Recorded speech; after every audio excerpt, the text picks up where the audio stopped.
Hi, I'm Nick Westbrook from Chick-fil-A in Hinesville, and it is going to be my pleasure to read to you today the book, The Biggest Story by Sarah Coyle and Dan Taylor. Let's get started. Errol's mom told the best stories. They were always fun and exciting. So one afternoon, when there was nothing to do, Errol knew a story was just what he needed. Unfortunately, there was a plumbing problem. "Sorry, Errol," said his mom. "This pipe won't fix itself. Why don't you think up a story instead?"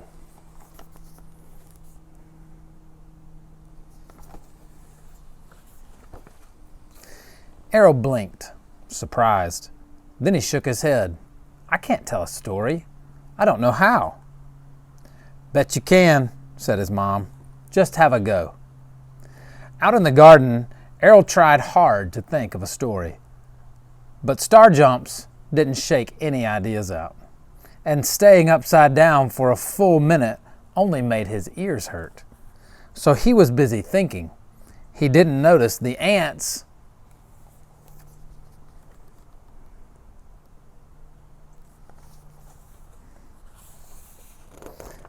until, "Psst," said the biggest ant. "We couldn't help overhearing that you're telling a story. Will it have any ants in it?" Wow, sure," said Errol. He'd never met a talking ant before. Perhaps other animals could talk. "Ahem," said a low voice.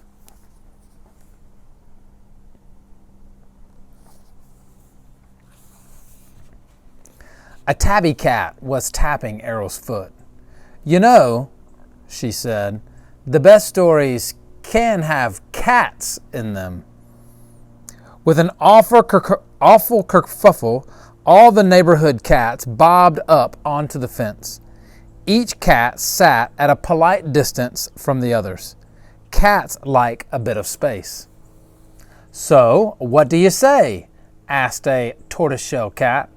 "Any room for cats in your story?" Ants and cats. Errol's story was getting better already. Errol looked around the garden. What else does my story need?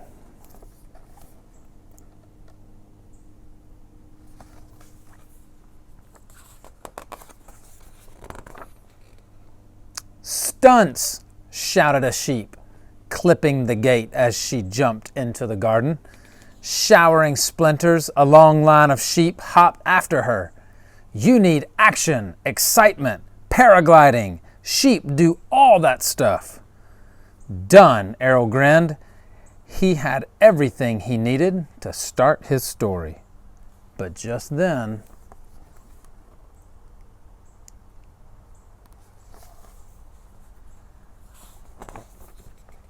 the ground trembled and shook.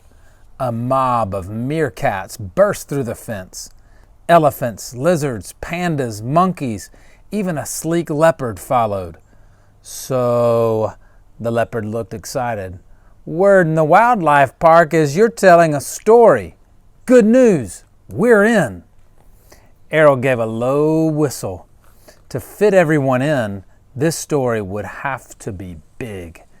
"Okay," he said, "but that's definitely it. There's no room for anyone else. Not even..."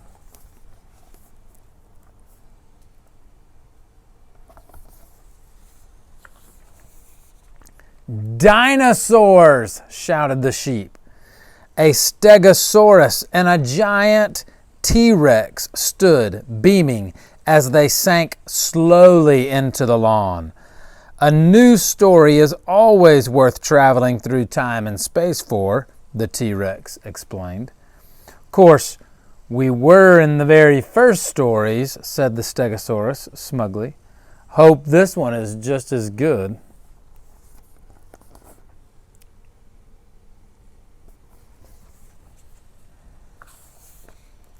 The audience fell silent, waiting for the story to begin.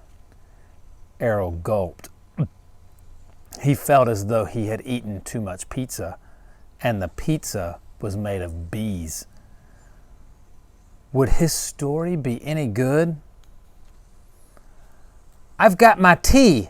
Errol's mom sat down, but didn't seem to notice that her chair was covered in monkeys. I'm all ready for your story. Errol grinned at her. Then he took a deep breath and began.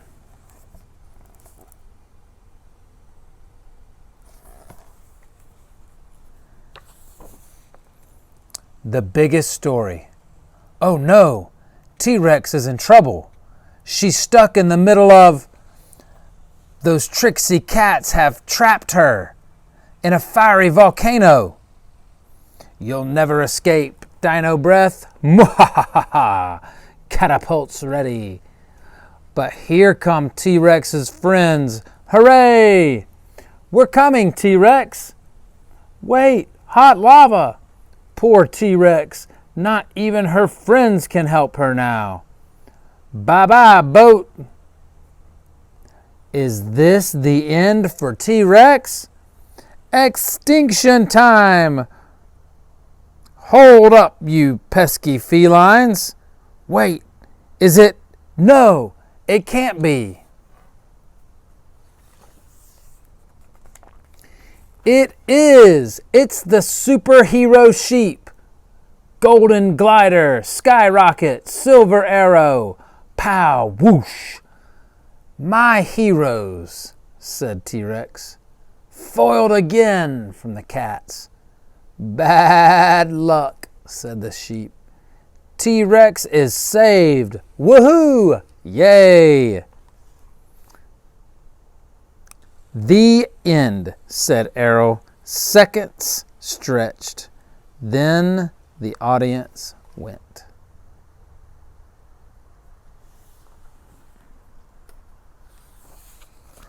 Wild! The audience went wild. Animals cheered, roared, and stomped. Dinosaurs danced, ants somersaulted, cats purred louder than lawnmowers, and sheep ping-ponged across the lawn. Errol's mom pulled him into a huge hug. That was the best and the biggest story I've ever heard, she cried.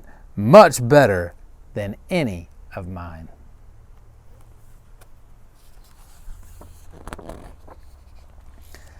Tired but happy, Errol went upstairs for his bath. He felt very proud. He had told his own story, and his head was full of ideas for more. A little later, Errol's boat was sailing past Bubble Mountains when he heard a tiny tap, tap, tapping. A small owl stuck her head through the open window. Did I miss the story? Yep, Errol said. Crossing the dangerous bathwater deep, the boat began to rock. But I'll tell you another. It starts on a stormy sea.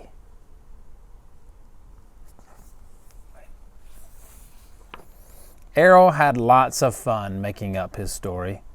If you told a story, what would it be about? After a few star jumps, try out these ideas to get started. Choose a name, and then an adjective, and then a noun, and then a setting.